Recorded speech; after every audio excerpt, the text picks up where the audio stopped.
بسم اللہ الرحمن الرحیم۔ آج آپ حضرات کے سامنے قربانی کے واجب ہونے کی جو شرائط ہیں وہ بیان کی جائیں گی۔ سب سے پہلے تو یہ دیکھیں کہ قربانی واجب ہے۔ اللہ رب ذوالجلال نے قرآن پاک کے اندر اعلان فرمایا فَصَلِّ لِرَبِّكَ وَانْحَرْ۔ یہ وانحر جو ہے یہ اللہ کا حکم ہے کہ قربانی کرو۔ دوسرا حدیث پاک میں نبی پاک صلی اللہ علیہ وآلہ وسلم نے ارشاد فرمایا کہ جو صاحب نصاب آدمی ہے اگر اس نے قربانی نہیں کی تو وہ ہماری عیدگاہ کے قریب نہ آئے۔ تو اس حدیث پاک سے بھی معلوم یہ ہوتا ہے کہ صاحب نصاب آدمی قربانی نہ کرے تو اس کے لیے سخت وعید ہے۔ تو قربانی جو ہے یہ صاحب نصاب آدمی پر واجب ہے۔ تو اب قربانی کس آدمی پر واجب ہے؟ تو اس کے لیے چند شرائط ہیں۔ پہلی شرط یہ ہے کہ قربانی ہر مسلمان پر عاقل، بالغ، مقیم، صاحب نصاب پر واجب ہے۔ جب کہا کہ مسلمان پر واجب ہے تو اس سے کافر خارج ہو گیا، کافر پر قربانی واجب نہیں ہے۔ جب کہا عاقل پر تو اس سے مجنون، دیوانہ، پاگل وہ خارج ہو گیا کہ اس پر بھی قربانی واجب نہیں ہے۔ جب کہا بالغ پر تو اس سے چھوٹے بچے جو ہیں نابالغ وہ خارج ہو گئے، ان پر بھی قربانی واجب نہیں ہے۔ جب کہا کہ مقیم پر قربانی واجب ہے تو مسافر اس سے نکل گیا، مسافر پر قربانی واجب نہیں ہے۔ اور جب کہا کہ صاحب نصاب آدمی پر قربانی واجب ہے تو اس سے غریب آدمی نکل گیا۔ اب صاحب نصاب کون ہے؟ ذرا اس کی وضاحت سماعت فرمائیں۔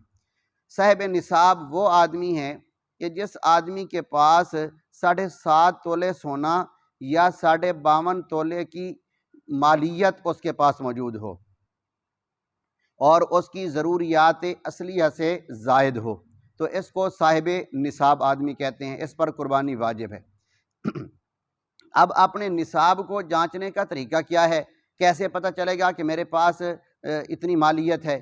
اس کا طریقہ یہ ہے کہ ایک آدمی ہے، اس کے پاس کچھ تھوڑا سا سونا ہے، تھوڑی سی اس کے پاس چاندی ہے، اور کچھ اس کے پاس تجارت کا مال ہے، اور کچھ اس کے پاس نقدی پیسے موجود ہیں۔ تو ان سب کو وہ جمع کرے گا۔ سونا ہے تھوڑا سا، وہ کتنا ہے؟ 50,000 کا۔ چاندی کتنی ہے؟ 25,000 کی۔ نقد مال کتنا ہے؟ 20,000۔ اور مال تجارت کتنا ہے؟ 20,000۔ ان سب کو جمع کرے۔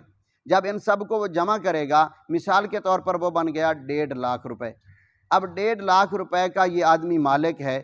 اب یہ دیکھیں کہ 1.5 لاکھ روپے سے 52.5 تولے چاندی خریدا جا سکتا ہے۔ 52.5 تولے چاندی کی یہ مالیت بنتی ہے کہ نہیں بنتی؟ اگر 52.5 تولے چاندی کی مالیت بنتی ہے تو اس پر قربانی واجب ہے۔ اگر یہ نہیں کرے گا تو یہ گنہگار ہوگا۔ اب دیکھیں گے کہ اس کے پاس 1.5 لاکھ روپے تو ہے، یہ صاحب نصاب تو ہے، کیا اس نے قرض بھی دینا ہے؟ اگر اس نے قرض دینا ہے تو دیکھا جائے گا کہ اس پر قرض کتنا ہے۔ اگر اس پر قرض ہے 1.5 لاکھ میں سے 50,000 اس پر قرض ہے، باقی بچا 1 لاکھ۔ اب 1 لاکھ پر دیکھیں گے کہ یہ 52.5 تولے چاندی کی مالیت بنتی ہے کہ نہیں بنتی۔ اگر وہ بنتی ہے تو اس پر قربانی واجب ہے، اگر نہیں بنتی تو اس پر قربانی واجب نہیں ہے۔ تو قربانی کرنا ہر مسلمان عاقل، بالغ، مقیم، صاحب نصاب پر واجب ہے۔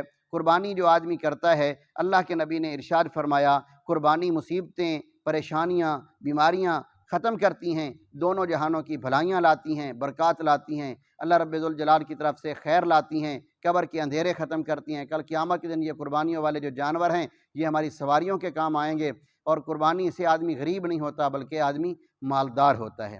تو اس لیے کوشش کریں کہ ہر آدمی چاہے وہ غریب بھی ہے کوشش کرے کہ وہ بھی قربانی کرے، مالدار بھی قربانی کریں۔ اللہ عمل کی توفیق عطا فرمائے۔